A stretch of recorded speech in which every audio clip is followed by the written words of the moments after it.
Good evening. Welcome to this session of the conference. We have seen today the psychological therapies and the state working together and bringing about a remarkable harmonization. In celebration of this long-desired partnership, we present. Can I have the fanfare, please?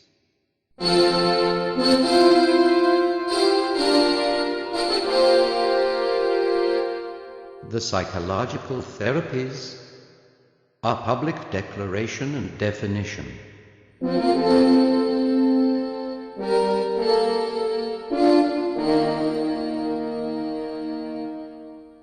It is my great pleasure and honor to introduce Charles Layton, one of the members of the drafting committee. Charles is going to present this new declaration and tell us how it came about. Charles Layton.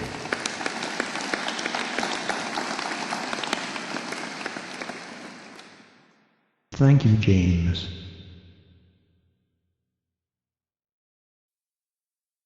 We find ourselves in an historic moment.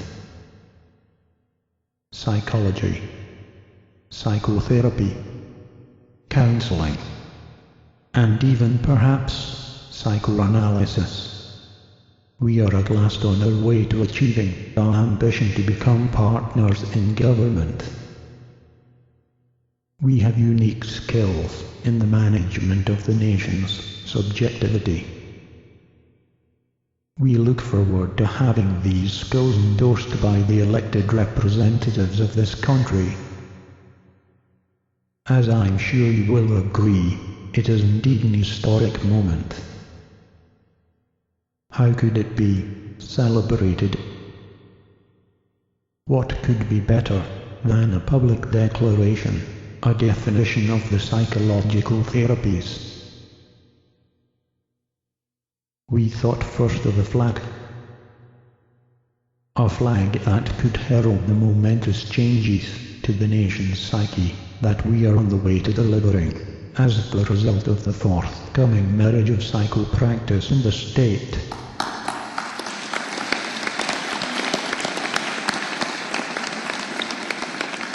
But as the committee found, this was no small task, no flags emerged.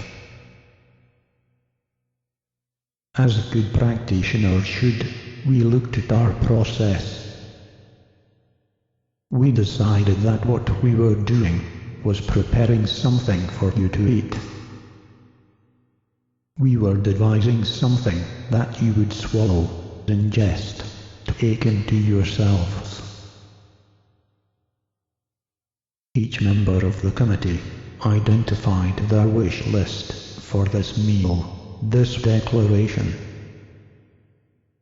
We soon had a table full of ingredients, science, auditing, standards, competencies, proficiencies, random controlled trials, evidence-based practice, research, theory, case studies. Each of us felt we were contributing a pound of flesh. Soon we had assembled a mountain of theoretical and clinical knowledge. How could this huge pile of psychological flesh be reduced to a substance that would be universally edible? Several meetings passed before we came up with this simple answer. What we needed was a mincer.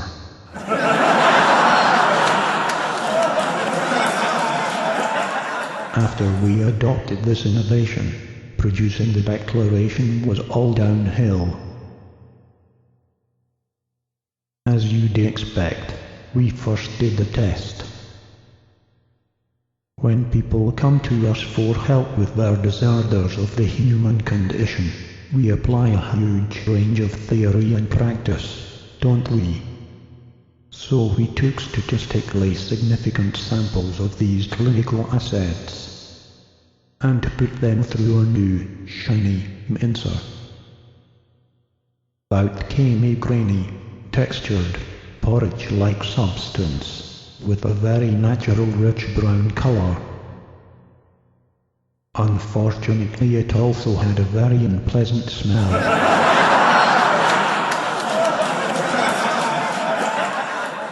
For a second test, we pasteurized the ingredients, and on the advice of one of the committee, who was also a food scientist, we added approved deodorizers, flavor enhancers, colorings and preservatives.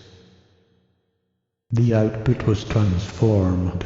It looked convincingly nutritious, even appetizing. The familiar natural brown color changed to a more pleasing bright red. We sat back, pleased, satisfied. But a question remained: how to contain and present this unique substance, the distilled essence of all our psychological knowledge and experience. Many hours of anxious discussion passed before the creative moment arrived. One of the committee, whose research interests included big psychology, made a critical suggestion. Pigs intestines were freely available. We should make our minced theory and practice into sausages.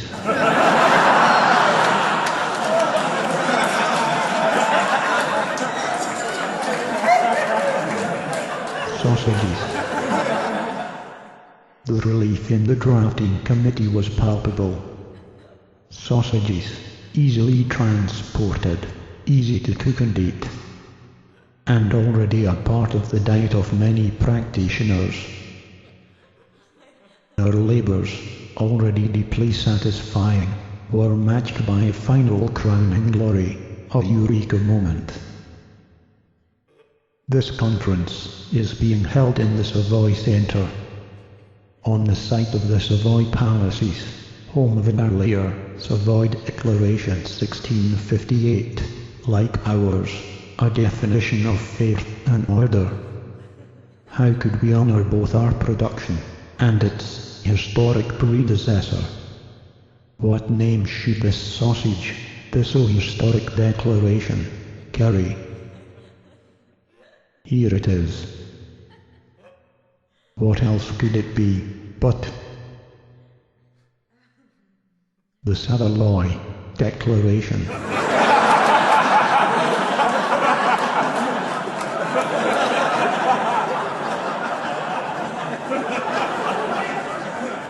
And now, to end this presentation, the waiters and waitresses will move among you. They will give you a freshly cooked sample of our declaration to savor. Let's refresh our glasses, and as we eat, let us raise a toast to the condensed essence of the psychological therapies, reborn at last, on a par with medicine, the law, and the church. Ladies and gentlemen, I give you the Savoy Declaration. Thank you, and good evening.